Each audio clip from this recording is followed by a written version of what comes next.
Hey everyone, तो मेरे भाइयों, मेरे दोस्त, मेरी जान, आ गए हैं क्वेश्चन नंबर 17 पर।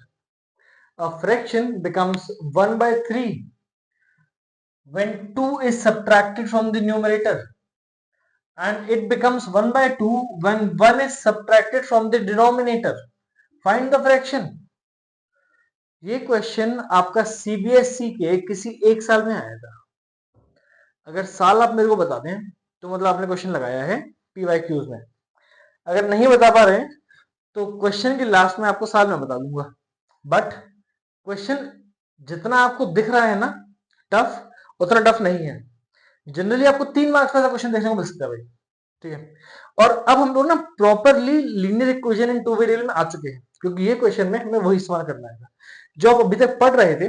वो आप बेसिकली एक अंडरस्टैंडिंग बना देते भाई कि कैसे लीनियर इक्वेशन टू वेरिएबल काम करती हैं, कितने तरीके की लाइंस होती हैं, क्या क्या चीजें उसमें, मतलब कि आपको कौन कौन सी लाइन देखने को मिलती हैं, आप उनको सॉल्व कैसे कर सकते हैं। तो ये सब देख रहे थे भी आप। बट अब आप ना प्रॉपरली एंटर कर चुके हो भाई लीनियर इक्वेशन टू वेरिएबल में, और ये आपका पहला धप्पा क्वेश्चन है भाई। नॉट दैट धप्पा, मतलब सीधी सिंपल ही है भाई, एंड ये पीवाईक्यू है आपका। चलिए देखते हैं जरा सोल्यूशन पार्ट। देखो भाई, एक फ्रैक्शन 1/3 बन जाता है जब 2 को सब्ट्रैक्ट करते हैं उसके न्यूमरेटर में से। तो पहले काम करते हैं, हम लोग फ्रैक्शन मान लेते हैं। Let the fraction be x upon y, ठीक है। Let the fraction be x upon y, ठीक है सर। जैसा हमने बोला वैसे मान लिया। ये बन जा रहा है 1/3 when 2 is subtracted from the numerator। तो x माइनस 2 अपॉन वाई, 2 को सब्ट्रैक्ट कर दिया भाई न्यूमरेटर में से, तो कितना बन गया भाई 1/3 बन गया। ठीक है सर, आपने बोला था तो हमने लिख दिया वैसे ही। ठीक है, इसको सॉल्व करते हैं जरा। तो ये आ जाएगा 3x minus 6 is equals to y, और यहां से ये आ जाएगा 3x माइनस का y is equals to 6, which is equation number 1। ठीक है भाई, सिंपल सा क्वेश्चन, सिंपल सी इक्वेशन भैया, वेरी नाइस। अब देखते हैं जरा सेकंड इक्वेशन क्या बोल रही है। देखो भाई, हमारे पास दो वेरिएबल्स हैं। दो वेरिएबल्स को सॉल्व करने के लिए, दो वेरिएबल्स की वैल्यू निकालने के लिए वी नीड मिनिमम 2 इक्वेशंस। 2 से ज्यादा होगी तो भी चलेंगी, पर 2 से कम नहीं होनी चाहिए। ध्यान रखना, number of equations should always be greater or equals to number of variables। समझ रहे हो बात? अगर नंबर ऑफ इक्वेशंस ज्यादा या उसके बराबर नहीं है, उससे कम है नंबर ऑफ वेरिएबल से, तो आप कभी भी उसको सॉल्व नहीं कर सकते हो।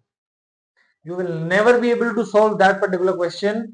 आपको हमेशा ये इस चीज को प्रायोरिटाइज करना पड़ेगा, तभी आप सॉल्व कर पाओगे, वरना आप सॉल्व नहीं कर पाओगे। तो मतलब यहाँ पे हमारे पास दो वेरिएबल आ रहे हैं एक्स और वाई, यहाँ पर एक्स और वाई। तो हमें इसके लिए दो इक्वेशन चाहिए है। एक हमें मिल गई पहली वाली, अब दूसरी चाहिए भाई। क्या बोल रहा है? It becomes 1/2 when 1 is subtracted from the denominator. अब भाई डिनोमिनेटर तो y है हमारा, अगर हम लोग y में से सब्ट्रैक्ट कर दे रहे हैं 1 को, तो कितना बन जा रहा है भाई? 1/2 बन जा रहा है।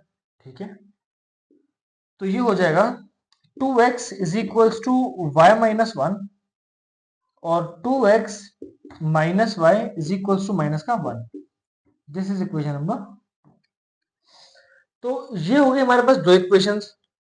अब हमें इन दो इक्वेशंस को यूज करना है, और क्या करना है हमें?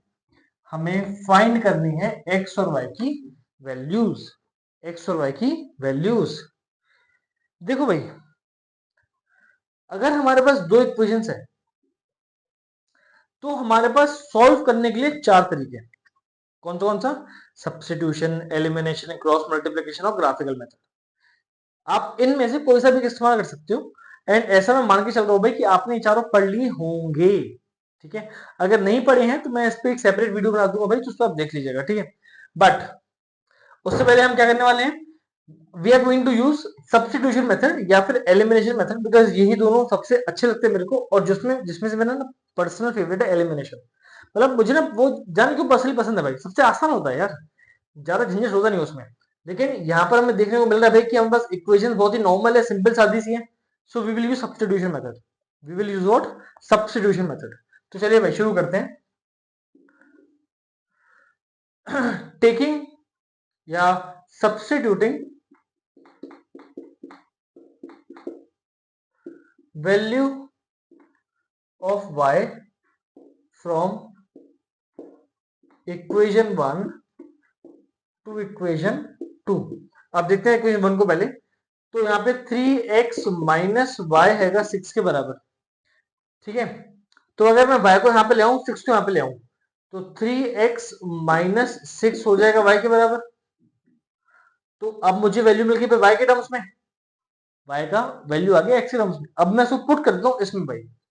तो यहाँ पर हमें दिया हुआ है 2x minus y is equal to -1 and y है 3x माइनस 6। तो 2x माइनस का 3x माइनस का 6 इज इक्वल टू माइनस का 1, ठीक है, बहुत बढ़िया।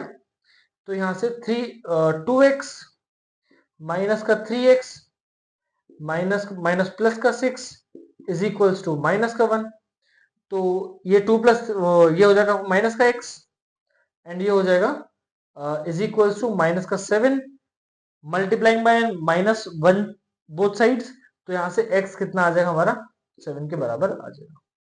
ध्यान रखना कभी भी डायरेक्टली x से x माइनस से माइनस मत काट देना।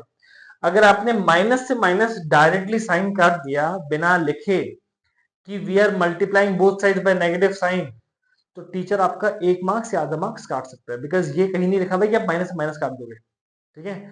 हम लोग जब भी करते हैं ना तो हम लोग ऐसे काट देते हैं माइनस से माइनस, तो वो गलत है। एक्चुअली में क्या होता है, we multiply by -1 both sides, चाहे ऊपर हो चाहे नीचे हो चाहे लेफ्ट में हो चाहे राइट में हो, ठीक है, हम ऐसा करते हैं। तो इसीलिए तो x इक्वल टू क्या आ गया आपका 7 आ गया। अब x 7 आ गया, y कितना आ जाएगा भाई, पुट कर देते, जिसमें पुट करना चाहो उसमें पुट कर दो भाई। पुट करते हैं, बोलो कहां पर, यही पुट कर देते हैं, ठीक है। तो 3x minus 6 is equal to y, तो 3 into 7 minus 6 is equal to y, बढ़िया। तो भाई हमारा आंसर कितना आ जाएगा 21 minus 6 is equal to y। तो 21 minus 6 is what 15 is equal to y, और y हो गया हमारा 15। तो हमारे पास x अपॉन y कितना आ जाएगा 7 upon 15 will be x upon. तो आई होप सो कि आपको ये क्वेश्चन समझ में आया होगा, बहुत सिंपल सा क्वेश्चन है। कुछ भी हमें एक्स्ट्रा काम करना नहीं है, आपको बस ये इक्वेशंस देखनी है, समझना है भाई कि फ्रैक्शन 1/3 हो रहा है जब 2 सब्ट्रैक्ट हो रहा है न्यूमरेटर में से, और वो 1/2 बन रहा है जब 1 सब्ट्रैक्ट कर रहे हैं हम लोग डिनोमिनेटर में से। इसका फ्रैक्शन बताना है, वो फ्रैक्शन कौन सा होगा भाई। तो मान लिया फ्रैक्शन x अपॉन y है, सॉल्व किया भैया, first we took the first equation, then we took the second equation, हमें यहाँ से 2 इक्वेशन मिल गई, फिर दोनों इक्वेशन को हम लेके सब्स्टिट्यूशन मेथड से सॉल्व किया भाई। तो सॉल्व करने पे x आ गया 7, y आ गया 15। तो कितना आंसर आ गया भाई 7/15 हमारा आंसर आ गया। तो आई होप कि आपको बात समझ में आ रही होगी, बहुत सिंपल सा क्वेश्चन है, बहुत ज्यादा।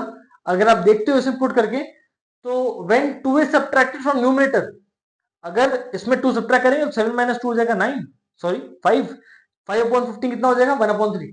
तो भाई ये हमारा आंसर करेक्ट आ रहा है क्रॉस वेरीफाई करने के लिए।